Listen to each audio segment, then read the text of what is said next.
Hello hi नमस्ते जी। तो मैं हूं मिस्टर प्रेम और आप देख रहे हैं मुझे उत्तराखंड के भवाली से एक नए ब्लॉग के साथ, एक नए वीडियो के साथ। तो दोस्तों, कल वाले ब्लॉग में आपने देखा कि हम लोग काठगोदाम से सेफली 9 से 10 बजे यहाँ पे आ गए थे। एक्चुअल में हमारी जर्नी थी छपरा से और 24 घंटा जर्नी के बाद आदमी को थोड़ा सा सुस्ती, थोड़ा सा टायर्डनेस आ ही जाता है। तो हम लोग भी ज्यादा थक चुके थे और खाना खाकर बहुत जल्दी सो गए थे। तो अभी बज रहा है सुबह के 5 और हम हो गए हैं तैयार और हम और आप चलते हैं नीम करौली यानी कैंची धाम बाबा के दिव्य दरबार में। तो नीम करौली बाबा का दर्शन करने के बाद हम आपको लेकर चले गए वहां से 15 से 20 किलोमीटर काकड़ी घाट। तो लेट्स गो। हम चल पड़े हैं अपनी मंजिल, अपनी कारवां की तरफ, जिसका बेसब्री से इंतजार था हम लोग। पहाड़ों और जंगलों से घिरा और किनारे पर बहती नदी के साथ कैंची धाम की शांति और सुकून चाहने वाले के लिए स्वर्ग। इस मंदिर की स्थापना स्थानीय संत नीम करौली बाबा ने 1960 के दशक में की थी। यह मंदिर नीम करौली बाबा का आश्रम भी है, जिन्हें भगवान हनुमान का अवतार माना जाता है। हाँ, नीम करौली बाबा का मुख्य और सबसे प्रसिद्ध आश्रम कैंची धाम में ही स्थित है।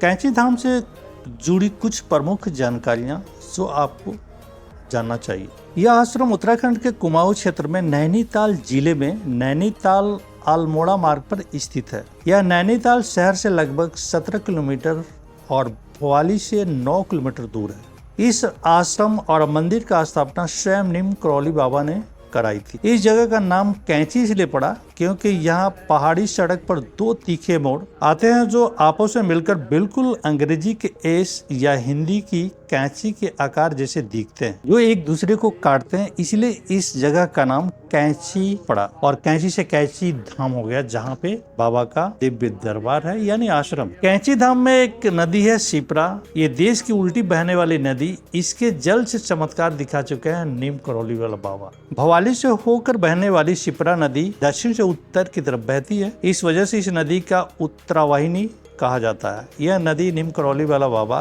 के कैंची धाम से होकर गुजरती है। तो ये लीजिए, हम आ गए कैंची धाम में और ये है वो नदी शिप्रा, जो बिल्कुल बाबा के मंदिर के पास से होकर गुजरती है। शिप्रा नदी का पौराणिक मान्यता भी अत्यधिक है। संकट पुराण के मानस खंड में भी उल्टी बहने वाली शिप्रा नदी का उल्लेख मिलता है। यही वजह है कि इस नदी का धार्मिक महत्व भी अत्यधिक है। उत्तरावाहिनी शिप्रा नदी के पुराणों में पाप नाशनी, मोक्षदायिनी बताया गया है। तो हमने तो नीम करौली बाबा का दर्शन श्रद्धा और भावपूर्वक से कर लिया और मुझे ऐसा लग रहा था कि इस दुनिया में यहाँ से शांति प्लेस और कोई जगह है ही नहीं। और हम निकल चुके हैं मंदिर के प्रांगण से बाहर। सबसे खास बात इस मंदिर की मुझे ये लगी, यहाँ पे कोई चार्जेस, कोई टिकट नहीं लेना होता है और फ्री ऑफ कॉस्ट आपको प्रसाद दी जाती है। नीम करौली बाबा का दर्शन करने के लिए यानी शांतिपूर्वक आपको दर्शन करना है तो सुबह आप 5 बजे 7 बजे के पहले आइए।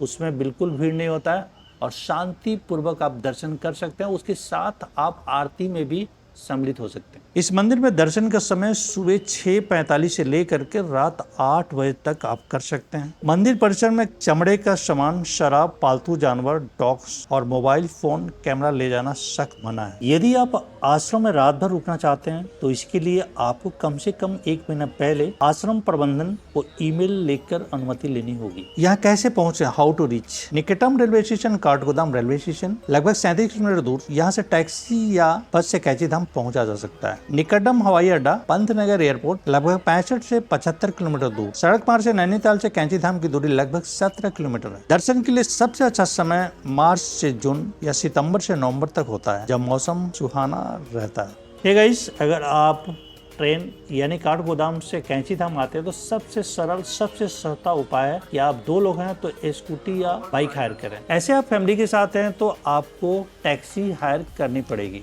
ऐसे में आपको नाइट स्टे करना है तो आप भवाली में रुकें। भवाली में रुकने से आपको ये फायदा होता है कि वहाँ पे होम स्टे और होटल्स, खाना, सारी चीज सस्ते हैं। और दूसरा फायदा ये है कि आप भवाली से कैंची धाम भी जा सकते हैं और भवाली से ही आप नैनीताल जा सकते हैं। मेरे सामने जो ब्रिज देख रहे हैं, इसी ब्रिज से आपको मंदिर में जाना और आना होता है। तो ये था आज का मेरा ब्लॉग। अगर वीडियो पसंद आई हो तो लाइक, सब्सक्राइब या कमेंट जरूर करें। अब हम आ चुके हैं एक ढाबे में, एक रेस्टोरेंट पे नाश्ते के लिए, क्योंकि सुबह से हमने नाश्ता नहीं किया था और नाश्ता करके हमें निकलना है काकड़ी धाम के लिए और हम करेंगे काकड़ी धाम का एक्सप्लोर। तो फिर मिलते हैं काकड़ी धाम में। बाय।